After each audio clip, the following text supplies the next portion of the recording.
Bakıda Səhiyyə Nazirliyinin dəstəyi ilə 2 nömrəli Bakı Baza Tibb Kollecinin təşkilatçılığı ilə Türk Dövlətləri Təşkilatına üzv ölkələrin tibb bacısı və mamalıq sahələri üzrə 1-ci beynəlxalq elmi praktik konfransı keçirilib. Tədbirdə dövlət qurumlarının nümayəndələri, millət vəkilləri, Türkiyə, Özbəkistan, Qazaxıstan və Qırğızıstanın səfirləri, həmçinin tibb təhsili və səhiyyə sahəsinin mütəxəssisləri iştirak edib. Konfrans iştirakçıları əvvəlcə Fəxri Xiyaban və Şəhidlər Xiyabanını ziyarət edib. Açılış mərasimində çıxış edən Səhiyyə naziri Teymur Musayev tədbirin mahiyyətini vurğulayaraq Heydər Əliyevin tibb təhsilinin inkişafına verdiyi töhfələri qeyd edib. Prezident İlham Əliyevin rəhbərliyi ilə səhiyyə sahəsində əldə olunan nailiyyətləri vurğulayıb. Nazir bildirib ki, tibb bacısı və mamalıq ixtisaslı kadrların hazırlığı ölkə səhiyyəsinin prioritet istiqamətlərindəndir. Səfirlər və iştirakçı ölkələrin nümayəndələri tədbirin əməkdaşlığın güclənməsinə töhfə verdiyini diqqətə çatdırıb. Konfransda tibb bacısı və mamalıq təhsilində rəqəmsallaşma, süni intellektin rolu,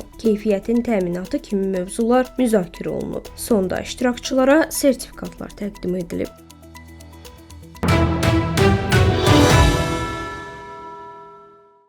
Beynin qocalmasını ləngidən sadə üsullar. Beyni qocalana qədər işləyə vəziyyətdə saxlamaq kifayət qədər asandır. Focus nəşrində dərc olunan məqalədə deyilir ki, tanınmış Amerikalı psixiatr professor Gary Small'un fikrinə görə bunun üçün hər gün ən azı 20 dəqiqə ərzində tez tempdə piyada gəzmək lazımdır. Bu beynin qocalmasını ləngidir və demensiyanın riskini azaldır. İnsan yeriyəndə beynin neyronları arasında əlaqələr artır və həmçinin insanın psixoloji vəziyyətini yaxşılaşdıran endorfinlər ifraz olunur. Bundan əlavə beynin sağlamlığında düzgün və faydalı qidalanma da böyük rol oynayır. Balıq və çərəzlərdə olan omega-3 yağ turşuları beyində iltihabı azaldır. Alimin sözlərinə görə beynin hüceyrələrini meyvələrdən olan maddələr də qoruyur. Gary Small bildirib ki, stres, xüsusilə xroniki stresslər beynin sağlamlığına çox mənfi təsir eləyir. Stres zamanı orqanizmdə kortizol hormonu ifraz olunur. Bu hormonun orqanizmdə daim yüksək səviyyədə olması beyni zədələyir. Stresi azaltmaq məqsədi ilə meditasiya və idmanla məşğul olmaq və həmçinin yaxşı yatmaq lazımdır.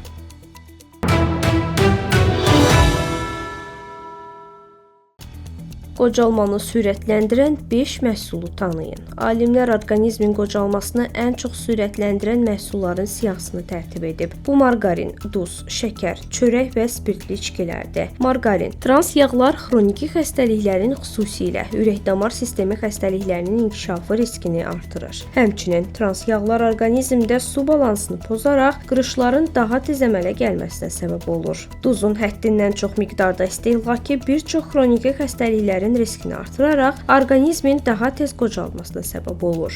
Şəkər, damarların ilk düşməni olan şəkərdən həddindən artıq istifadə ürək-damar sistemi xəstəliklərinin başlıca səbəbidir. Həmçinin şəkər dərinin daha tez qocalmasına və qırışlarla örtülməsinə səbəb olur. Çörək, glisemik indeksi yüksək olan çörək orqanizmdə şəkərin səviyyəsini qaldırır. Şəkərin artıqlığı isə qocalmanı sürətləndirən ilk amildir. Və son olaraq spirtli içkilər. Alkoqol orqanizmin xroniki intoksikasiyasına səbəb olur. Bütün orqan və sistemlərə ciddi ziyan vurur. Dərinin qocalmasını sürətləndirir.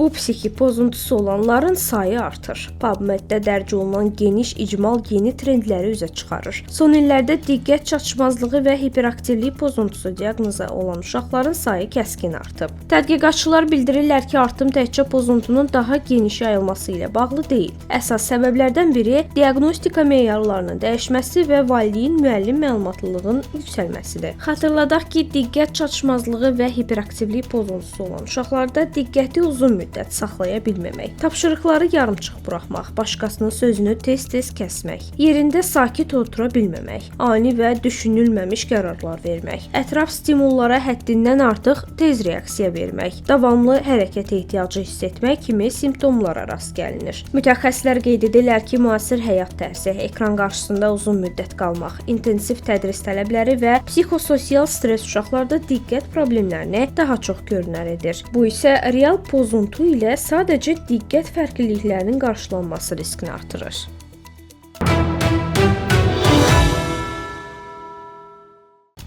Yeniyetmələr sosial şəbəkə qadağasına qarşı çıxıb. Avstraliyada 16 yaşadakı yeniyetmələrin sosial şəbəkələrdə istifadəsini qadağan edən qanun ölkənin Ali Məhkəməsində mübahisəyə səbəb olub. 2-15 yaşlı yeniyetmə Noah Jones və Macy Neyland qanunun konstitusiyaya zidd olduğunu bildirərək onların sərbəst ünsiyyət hüququnu məhdudlaşdırdığını iddia ediblər. Qanuna əsasən 10 dekabrdan etibarən Meta, TikTok və YouTube kimi şirkətlər 16 yaşdan kiçik avstraliyalıların sosial şəbəkələrdə hesab açmasına icazə verməməlidir. Hökumət bu addımı uşaqların zərərli məzmun və alqoritmlərdən qorunması ilə əsaslandırır. Lakin rəqəmsal azadlıq layihəsi tərəfindən dəstəklənən yeniyetmələr qadağanın uşaqların hüquqlarını nəzərə almadığını vurğulayıb. Onlar sosial şəbəkələrin informasiya əldə etmək və ünsiyyət üçün vacib platform olduğunu bildirib. Qurum hesab edir ki, qadağa ən çox həssas qruplara, əlilliyi olan, yerli icmaların üzvü olan və ucqar bölgələrdə yaşayan uşaqlara təsir göstərəcək. Rəsmilər bildirib ki, uşaqların psixi sağlamlığı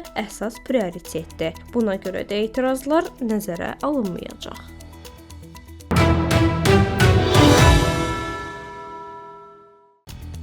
Hindistanın paytaxtı Dehli yenidən toksik hava problemləri ilə gündəmdədir və ən böyük zərər uşaqlara dəyir. Şəhərdə hava keyfiyyətinin kəskin şəkildə pisləşməsi səbəbindən xəstəxanalar öskürək, nəfəs darlığı və tənəffüs yolları infeksiyaları ilə müraciət edən azyaşlılarla dolub. Həkimlər bildirir ki, PM2.5 hissəciklərinin normadan 20 dəfə artıq olması uşaqların inkişafda olan immun sisteminə ciddi zərər vurur. Pediatr Shishir Bhatnagar'ın sözlərinə görə çirkli hava mövsümündə bu tip xəstəliklərin sayı 2-3 dəfə artır. Gecə saatlarında təcili yardıma gətirilən uşaqlara xəstəxanada oksigen dəstəyi və steroid inhalyasiyası tətbiq olunur. Daha sonra pnevmoniya diaqnozu qoyulub. Valideynlər havanın gələcəkdə uşaqların sağlamlığına geri dönməz zərər vuracağından narahatdır.